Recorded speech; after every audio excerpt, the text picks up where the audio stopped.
గండికోట లోపల ఒక టెంపుల్ ఉంది, పాడుపడిపోయిన, అంటే ప్రజెంట్ పనిచేయట్లేదు అది. అది ఈ టెంపుల్ లోపల పోయి చూపిస్తాను. ఇది లోపలికి అనమాట. ఇది రాయి ఎలా కట్టారు కానీ ఇది చూడండి, ఇక్కడ ఎలాంటి సున్నం లేదు. ఎడ్జులు చూసారా, జస్ట్ అలా పేర్చి వదిలేసారు అంతే. ఇంక చూసారా,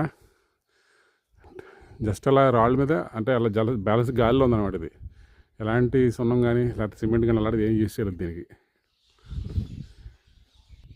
రాతి స్తంభాల మీద ఆర్కిటెక్చర్ చూసారు ఎంత బాగుందో.